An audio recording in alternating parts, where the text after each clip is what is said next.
네, 여러분 안녕하세요. 이 과목은 사회과학 지역연구의 실제라는 과목입니다. 오늘은 지금 하나의 테스트로서 이런 방식의 수업이 가능한지를 실험을 해보도록 하고 있습니다. 네, 이 수업은 글로벌 지역학 박사과정 학생들을 위한 수업인데요. 국제관계학과에서 개설된 수업이고요. 지금 그 강의실은 정의관 511호로 되어 있지만 346호에서 강의를 하게 될 것 같습니다. 우리 면담 시간은 주로 월요일 강의 시간을 이용해서 이제 강의를 길게 하지 않을 거기 때문에 강의를 짧게 하고 그 이후의 시간을 주로 면담으로 이제 진행을 할 예정입니다. 네, 우선 이 실러버스를 우선 강의 계획서를 좀 읽어보겠습니다. 자, 이 강의는 글로벌 지역학 과정, 박사과정, 대학원생들을 위한 수업으로서 주로 연구 설계와 질적 연구 방법에 대해서 배운다라고 되어 있습니다. 연구 설계는 여러분 지난 학기에 내가 조금 설명을 하긴 했지만 여러분들의 연구를 설계하는 것입니다. 그러니까 연구를 어떻게 할지에 대한 계획을 세우는 것입니다. 근데 그냥 계획을 세우는 게 아니고 연구의 계획을 세울 때는 각 단계들이 있습니다. 요걸 먼저 하고, 그 다음에 요걸 하고, 그 다음에 요걸 하고 해야 되는 단계가 있는데, 이렇게 단계에 맞춰서 그 과정을 수행하는 것을 연구 설계라고 합니다. 여러분들이 어떤 것을 뭔가를 이제 배울 때도 단계를 통해서 배워야 되지 않겠습니까? 예를 들면 운전을 배울 때도 처음에 이제 앞으로 가고 뒤로 가고 하는 것도 배우고, 그다음에 그 뒤에는 언덕길로 올라가는 방법, 좀 어려운 길을 가는 방법, 이렇게 단계적으로 배우듯이 연구를 설계하는 것에 있어서도 각 단계가 있는데 그 단계를 절차를 무시하면 안 되겠습니다. 자, 그리고 연구의 방법에는 크게 질적 방법과 양적 방법이 있는데 이 강의에서는 주로 질적 연구 방법에 대해서 배우게 되어 있습니다. 근데 사실은 우리가 지난 학기에도 첫 시간에 우리가 킹코앤 벌바 수업에서도 그 책에서도 읽었듯이 질적 연구와 양적 연구는 결국 한 가지 방법, 한 가지 논리라는 것, 즉 그 논리는 바로 인과관계라는 논리라는 이라는 측면에서는 같다, 동일하다라는 것을 우리가 분명히 알고 있어야 됩니다. 그러니까 질적 연구냐 양적 연구냐는 방법의 차이일 뿐 우리가 그 연구를 하는 그 접근법이라는 것의 본질에는 변함이 없습니다. 그 접근법이라는 것의 본질이 뭐냐면 바로 이 실증주의 패러다임이라는 것입니다. 조금 이따가 설명하겠지만 이 영어로는 포지티비즘이라고 하는데요. 이 실증주의 패러다임이 우리가 지금 19세기에 공대라는 사람이 이제 이런 것들을 이제 설명한 이후로 지금까지도 21세기 지금까지도 이 실증주의라는 접근법을 통해서 사회과학에서 현상을 관찰하고 분석하고 있습니다.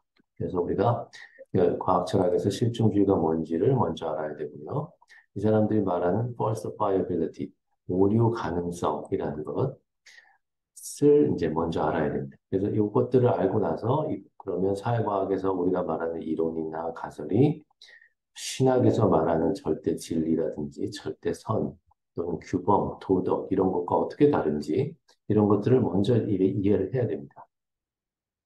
그 다음에 이제 이 그 실증주의 패러다임의 가장 핵심 메커니즘이 바로 인과관계라는 건데요.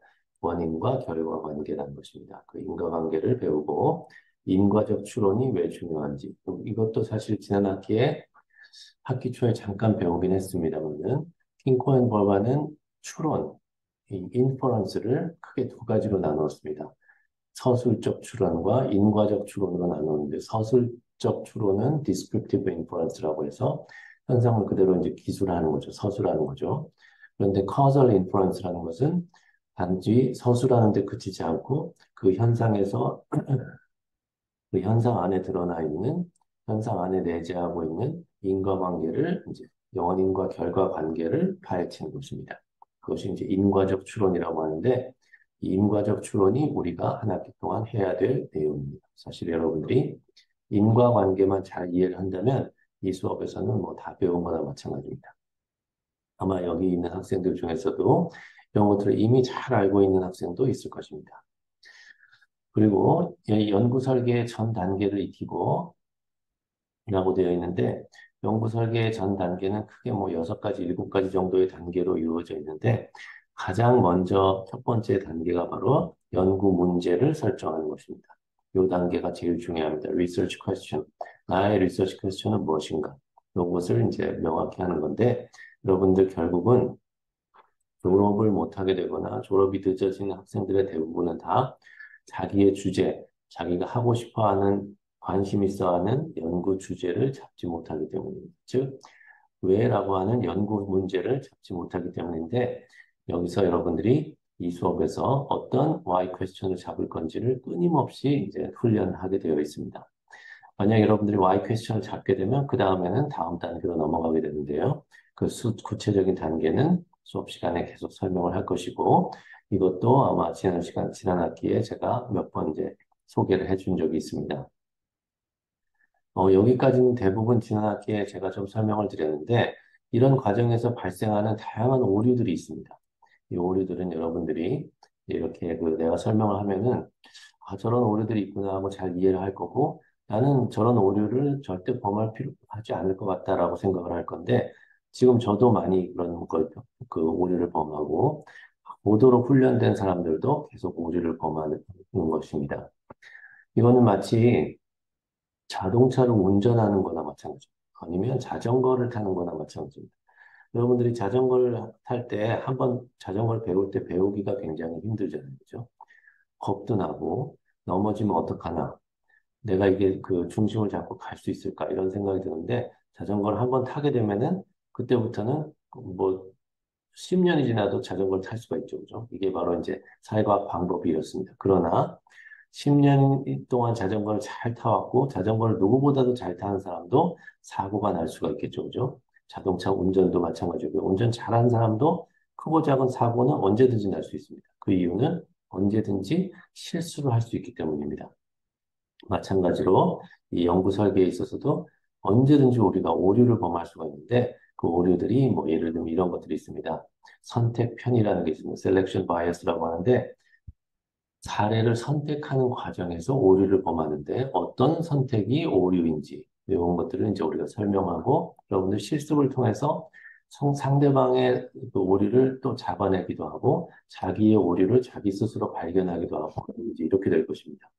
이런 과정을 한 학기 동안 하게 되면은 여러분들이 실수가 점점 줄어들 것입니다. 자, 동어 반복이라는 오류도 있습니다. 이것은 뭐 X로 X를 설명하는 뭐 이제 그런 거고요.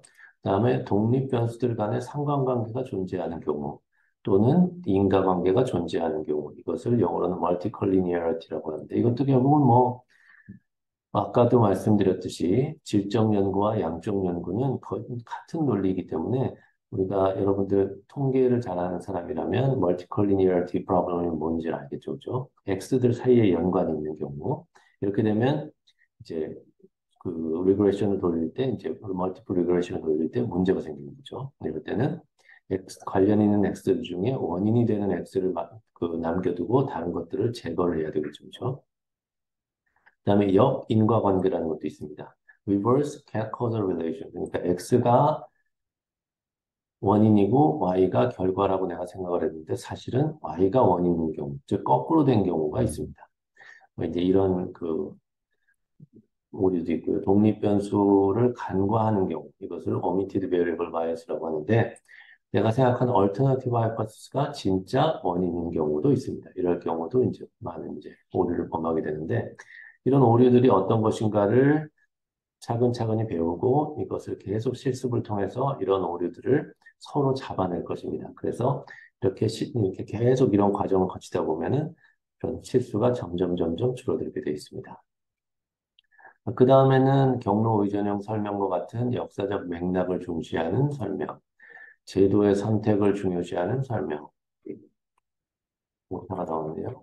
그다음에 문화와 같은 관념적 요인, 아이디에이셔널한 것들을 중요시하는 설명, 이런 것들을 이제 동아시아 경제 발전을 통해서 대비해서 내가 설명을 해볼게요.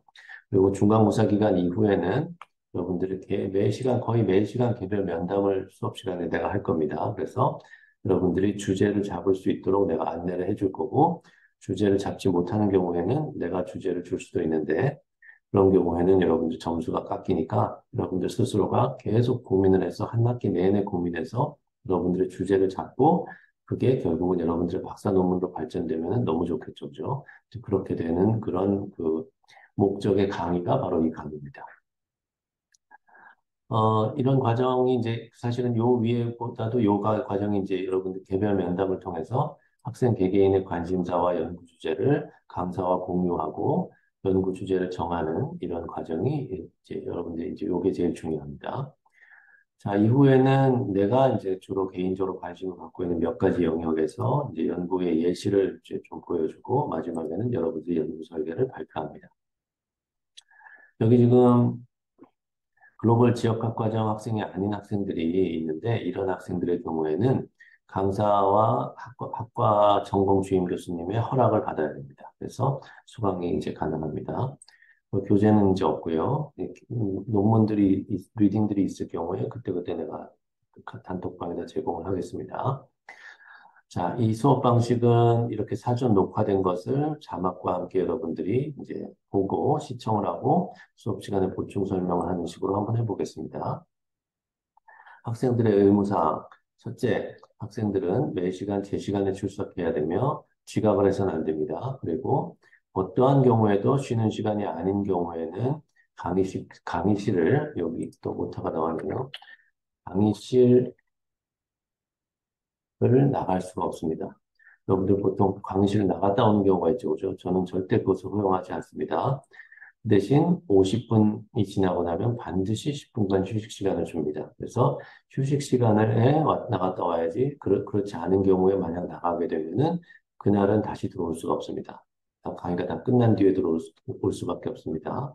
강의실을 들락날락하면 절대 안 됩니다. 여러분들 강의는 마치 연극을 한다고 생각하면 됩니다. 아니면 영화를 보는 영화관에 갔거나 연극을 구경하러 갔다고 생각하면 됩니다. 연극 배우들이 앞에서 연극을 막 하고 있는데 관중들이 자꾸 들락날락하면은 집중이 안 되겠죠, 그죠? 그래서 관중들은 연극이 다 끝날 때까지 또는 쉬는 시간까지는 절대 나가서도 안 되고 핸드폰을 봐서도 안 되고 뭐 시끄럽게 떠들어서도 안 되겠죠, 그죠? 반면 연극을 하는 사람, 즉 교수는 어떻게 해야 됩니까? 관객들이 오기 전에 미리 다 와서 연극 준비를 다 해놔야 되겠죠, 그죠? 그 교수는 교수대로, 관객은 관객대로 다 자기들의 의무가 있는 것입니다. 학생들은 중간고사 기간에 한 페이지에 해당하는 리서치 프로스펙터스를 작성을 하는데요. 또못 적었는데요. 여기에는 학생들이 연구하고자 하는 연구 문제를 쓰고 그게 왜 중요한지를 간략히 서술하면 되겠습니다. 이거는 한 페이지 정도로만 쓰면 되고요. 연구 문제가 뭔가에 대해서는 한 패러그래프 정도 쓰고, 그다음에 그게 왜 중요한지에 대해서도 또 한 문단 정도 쓰면 되겠습니다. 그리고 학생들은 기말에 자기의 연구 설계를 발표하고요. 평가는 이렇게 출석 및 토론이 10%, 리서치 프로스펙터스가 20%, 리서치 디자인이 50%, 마지막 프레젠테이션이 20% 이렇게 되겠습니다. 아이고, 너무 오자가 많아서 죄송합니다. 어, 여기 이제 구체적인 세부 일정을 보면은 이번 학기에는 월요일 날 두 번의 그 공휴일이 있어서 두 번의 공휴일 날은 제가 줌 강의를 이제 하도록 하겠습니다. 자, 오늘 첫 번째 시간에는 강의 소개를 하고 강의 방법의 모색. 이게 바로 지금 우리가 하고 있는 이 실험입니다. 이 실험이 성공하는지를 한번 해보고 또 수업 시간에 여러분들의 반응과 의견을 들어보겠습니다. 그러면 다음 주부터는 계속 이런 방식 혹은 다른 방식으로 이제 강의를 할 텐데요. 아까 얘기한 실증주의라는 게 무엇이냐, 인과관계라는 게 무엇이냐, 연구 설계라는 게 무엇이냐, 이런 걸 먼저 배우겠습니다. 다음 주에는 계속 연구 설계를 똑같은 연습을 계속 할 것이고, 오류들을 하나씩 하나씩 가르쳐 줄 것입니다. 그리고 또 더 나아가서는 뭐, 약간 더 발전된 그 방법들을 좀 그 설명을 해줄 거고요. 그 다음에 요 세 주에 걸쳐서 동아시아 경제 발전을 설명하는 역사 구조적 접근, 합리적 선택이나 제도 중심적 설명, 문화적 설명, 요 세 설명들을 내가 설명을 해드릴게요. 그런데 사실 동아시아 경제 발전에만 국한하지 말고 전체적으로 지금까지 나와왔던 아주 대표적인 저작들, 그런 대표적인 이론들을 중심으로 내가 소개를 할게요. 예를 들면 역사 구조적 접근 같은 경우에는 여러분들이 혹시 알 수 있을지 모르겠는데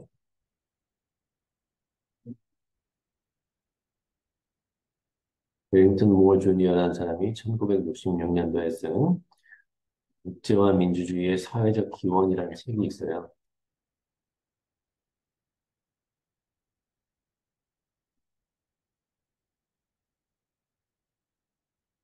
이 책이 바로 대표적인 path dependency, 경로 의존형 설명을 이용해서 역사를 설명한 것입니다. 이런 책들도 소개하고 역사의 과정 자체, 역사가 그 진행되는 과정 자체를 그 하나의 그 인과관계로 설정을 해서 그 설명하는 역사의 변화와 발전을 설명하는 방식 이런 것들을 이제 여러분들이 배울 것입니다. 내가 이런 공부를 옛날에 할 때는 이런 역사 구조적 접근이 이제 더 이상 유효하지 않고 이렇게 합리적 선택이나 제도 중심적 설명이 훨씬 더 그 유행이고 훨씬 더 이게 그 과학적이라고 생각을 했는데 요즘 다시 들어보면 지금 와서 생각해 보면 여전히 지금도 많은 사람들이 역사 구조적인 방식으로 논문을 쓰고 있고 설명을 하고 있고 2000년대에 비해서 지금 20년이 지났는데도 미국 정치학회에서 뭐 새로운 방법이 더 우세를 했다거나 질적 방법이 다 죽어버렸다거나 이런 현상은 절대 일어나지 않았습니다. 결국은 이 양적 방법과 질적 방법 또는 이렇게 구조주의적인 구조적 방법과 합리적 선택을 중요하는 방법 모두가 아직도 다 매우 유효하다는 것을 알 수가 있습니다. 두 번째는 이제 합리적 선택 이론인데 이것은 이제 여러분들이 이제 그 합리적 선택에 의해서 이제 우리 정치학에서 가장 이제 지배적인 이론인데 경제학에서 이제 나온 이론이죠. 이런 것들을 설명을 하고 제도의 선택이 어떻게 결과를 만들었는지를 예를 들어서 설명을 할 것이고요. 그다음에 이제 관념적 접근, 즉 이런 제도나 뭐 이런 그 역사나 뭐 이익이나 이런 것들 말고 관념적인 요인, 예를 들면 규범이라든지 도덕이라든지 문화라든지 이념이라든지 이런 것들을 통해서 이런 것들이 인과관계에 대해서 X가 되는 것입니다. 이런 것들이 원인이 되어서 다른 현상을 설명하는 이런 그 관념적 접근에 대해서 내가 설명을 하고 적절한 사례들을 이제 보여줄 것입니다. 예를 들면 로널드 잉글하트라는 사람이 있는데 이 사람이 이제 문화적 설명에서는 가장 이제 유명한 사람이고 물론 이 사람 이전에도 문화적 접근을 했던 정치학자들이 뭐 클리포드 기일츠라는 이런 사람들이 과거에 많았는데 지금은 이제 이런 잉글하트 같은 사람들이 굉장히 이제 선두에 서서 이제 이런 문화적인 설명을 하고 있는데 이런 사람들이 문화를 가지고 어떻게 인과관계를 설정하는지를 내가 보여줄게요. 그 다음에는 이제 논문을 발표할 건데, 이거는 내가 내 논문 하나 발표하고, 여기 학생 그 중에 한 명이 또 최근에 쓴 논문 어떤 것이라든지 좋으니까 하나 발표를 하게 될 것 같고요. 그다음에 중간고사 기간에는 수업은 없지만 여러분들이 아까 내가 얘기한 한 페이지짜리 리서치 프로스펙투스를 제출하게 되어 있습니다. 자, 그 다음에는 이제 연구 설계를 두 명의 대학원생들이 발표할 건데, 한 명은 지금 이제 논문을 막 시작하지만 약간 지금 막 이제 싸우고 있는 자기의 좋은 연구 설계를 만들기 위해서 지금 엄청 노력하고 있는 학생인데요. 이 탈핵 과정, denuclearization, 그러니까 핵 발전을 포기하는 정책이죠. 탈핵이라는 게. 한국과 대만의 탈핵 정책을 비교하는 논문인데요. 이 논문을 발표하고 여러분들이 또 이제 리서치 디자인을 한번 검토해 보는 것입니다. 그리고 이제 이때부터 계속 이전에도 그렇지만 시간이 있을 때마다 여러분들 개별 면담을 할 생각이고요. 그다음에 그 다음 주에는 애나라는 학생이 이제 자기 연구 논문을 발표할 예정입니다. 마지막 세 주는 내가 아까 얘기한 대로 내가 개인적으로 관심이 있는 분야에 대해서 이제 여러분들에게 소개를 할 것인데요. 첫 번째는 비교 정치에서 주로 쓰는 지역 연구라는 게 뭐고, 지역 연구에는 어떤 방법이 있는가? 그 중에서도 나는 중국에서 지방 정부 간 비교하는 아까 위에서 얘기했던 대령과 심양의 비교 사례 같은 것들을 설명을 하고 중국 지역 연구가 어떻게 해서 어떤 방식으로 진행되어 왔고 어떤 질적 연구들이 있는가를 소개를 할 거예요. 뭐 예를 들면 예를 들면 이제 1980년대 예를 들면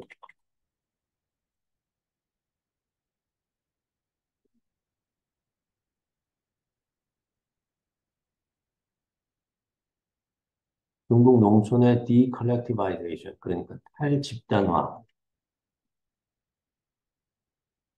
농촌이 탈집단화된다는 것은 이제 그 집단 영농, 즉, 그 인민공사를 중심으로 한 집단 영농에서 호별 영농으로 전환되는 과정을 연구한 대표적인 대가가 이 주인 오이라는 분인데요.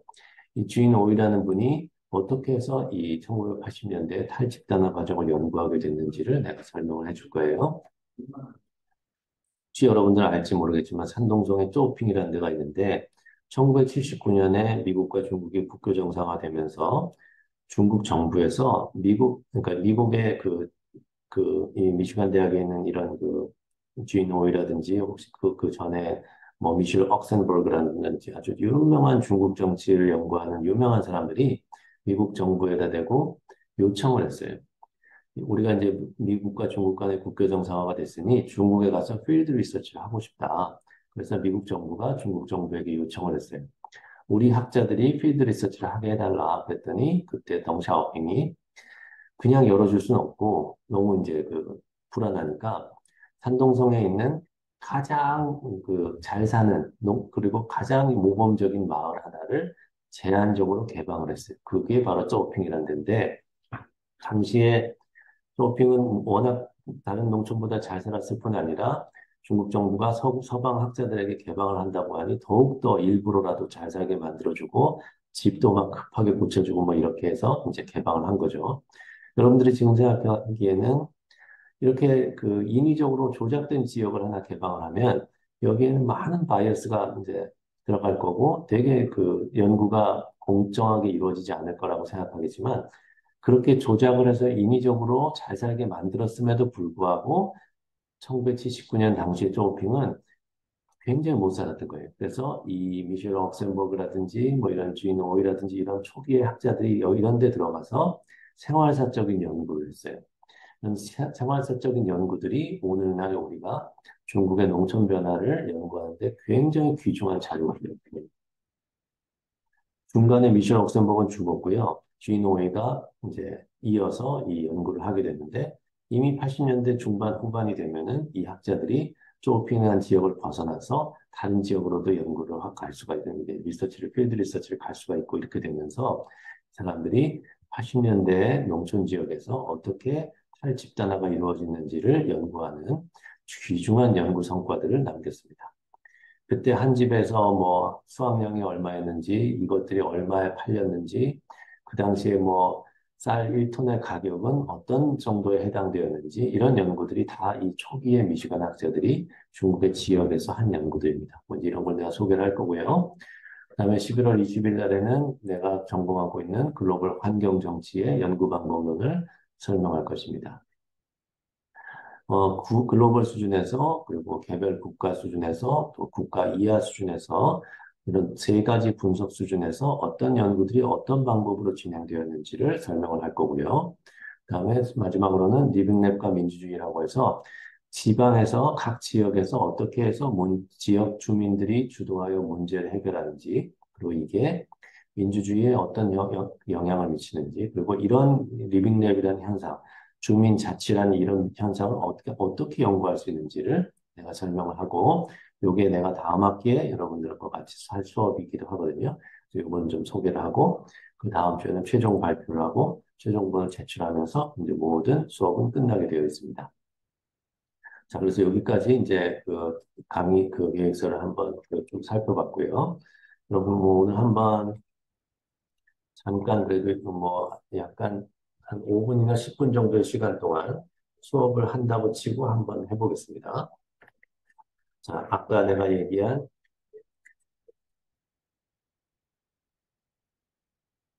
실증주의라는 거 한번 먼저 좀 논의를 해봅시다. 이거는 다음 시간에 구체적으로 설명할 거겠지만, 자, 이 포지티비즘, 그러니까 포지티브 하다는 거는 긍정적이라는 거잖아요. 실증적이다. 그러니까 실제로 우리가 경험적으로 어떤 현상을 관찰 가능하다라고 하는 그 현상을, 그런 그 주장을 되게 긍정적으로 보는 거. 그러니까 경험적으로 내가 앞에 있는 현상들을 관찰 가능하다는 것에 되게 긍정적으로 반응하는 그 주의를 실증주의라고 합니다. 그럼 실증주의 전에는 어떤 그 접근법들이 있었냐면,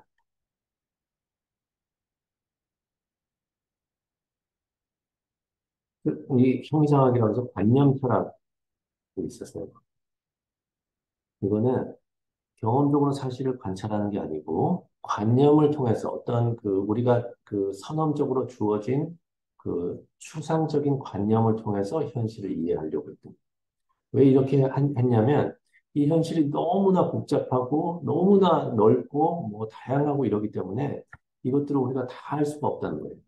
그렇기 때문에 우리가 이 경험 이전에, 우리 앞에 벌어지고 있는 현상 이전에 우리 머릿속에서 만들어 놓은 추상적인 개념을 먼저 설정을 해놓고 그 개념의 틀에 이런 것들을 맞추어서 이해하는 것이 체계적이다라고 생각을 한 거예요. 그래서 이제 칸트 같은 사람이 이제 대표적으로 이런 식의 철학을 발전시킨 거죠.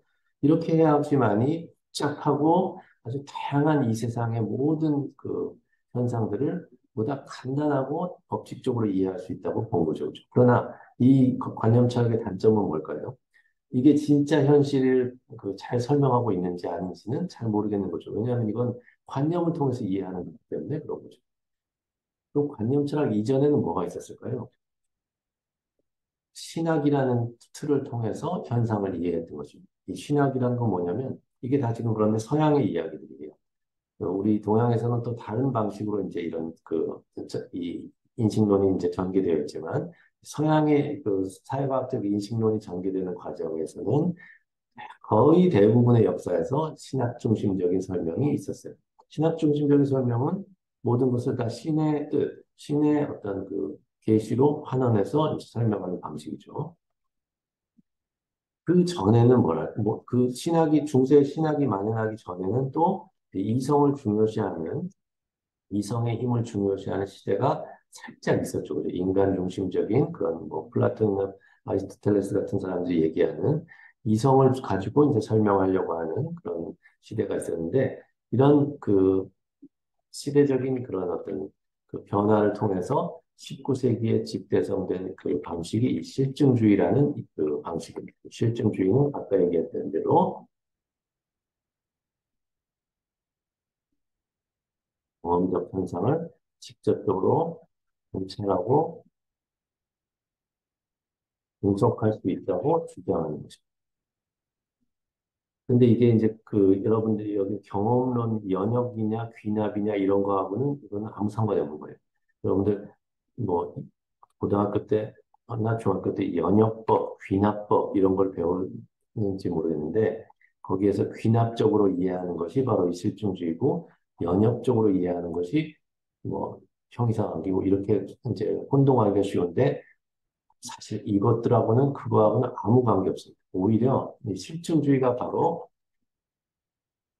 연역적 방식으로 현상을 이해하는 것입니다. 연역적 방식으로 이해하는 것은 뭐냐면 이 구체적인 것들을 아까 형이상학이나 관념철학에서 얘기했던 대로 이제 구체적인 것들을 추상적인 방식으로 이제 이해를 하려고 하는 건데 이 추상적인 방식에서 가장 역할을 하는 것이 개념이라는 것입니다. 개념을 만들어서 이 개념을 통해서 이 현상을 관찰하는 건데 이 개념은 추상적이긴 하지만 형이상학에서 관념 철학들이 얘기하는 뭐 빈안지 예를 들면 뭐 물 자체 아니면 뭐 관념 혹은 이성 뭐 이런 것들 같은 이런 그 철학 이런 그 추상적인 게 아니고 여기에는 우리가 쓰고 있는 예를 들면 경제 발전 이게 이제 개념이에요. 경제도 개념이고 발전도 개념이고 이런 경제 발전이라는 개념은 형이상학에서 말하는 개념하고는 완전히 다른 거죠. 그죠? 개념을 통해서 경험적인 것들을 이제 연역적 방식으로 이제 이해하는 건데 이 연역적 방식의 핵심이 바로 인과관계가 됩니다. causal relations라는 것은 원인과 결과 간의 관계를 얘기하는 것입니다. 알겠죠? 그죠? 이것들은 이제 앞으로도 계속 배울 건데, 이제 여러분들이 이제 한 학기 내내 이제 이걸 설명을 들을 겁니다. 만약에 형이상학에서는, 관념 철학에서는 원인과 결과를 어떻게 설명할까요? 절대 원인과 결과를 설명하지 않습니다. 원인과 결과를 설명하기보다는 이 세상을 이해하는 어떤 추상적인 원리나 추상적인 법칙들을 나름대로 이제 설명을 하거나 아니면 그 이런 추상적인 법칙에 의해서 이런 경험적인 현상에 대한 직접적인 관찰은 불가능하다고 주장하는 사람들도 있었고요. 신학은 어떻게 설명할까요? 뭐 그냥 신의 뜻이다라고 설명할 거고, 이거는 이제 더 그 이전에는 이 세상에서는 뭐 모든 일이 비법칙적으로 이제 전개되고 있고, 이 비법칙적인 그런 어떤 막 자유자재로 벌어지고 있는 이 현상, 경험적인 현상들을 통제하기 위해서는 고도의 그 이성적 능력을 가진 이제 철학자들이 이제 이 현상들을 통제해 가면서 이제 그 현상을 이해하고 배워나가고 통제해야 된다 이렇게 뭐 주장을 했는데 이제 그런 건 별로 이제 이런 것들은 다 알 필요가 없고요. 그래서 실증주의라고 알아야 되는 것은 바로 인과관계를 통해서 이제 현상을 경험적으로 이해하는 것, 이것을 이제 실증주의라고 합니다. 마지막으로 다음 시간에 다시 설명하겠지만 틀릴 가능성. 요거는 이 실증주의 철학의 이제 그 이 정치 철학의 핵심인데요. 틀릴 가능성이라는 것은 우리가 실증주의에서 말하는 모든 진술 또는 그 모든 주장은 다 가설입니다. 가설은 맞다 틀리다를 아직 설명할 수 없어요. 맞다 틀리다를 판단할 수 없는 추측을 하는 게 컨젝츄얼하는 이 추측은 어떤 추측이냐면 항상 틀릴 가능성이 있어요. 만약 틀릴 가능성이 없는 진술은 어떤 진술이냐면 예를 들면 God is almighty. 이거 틀렸나요? 음, God is almighty. 신은 위대하다.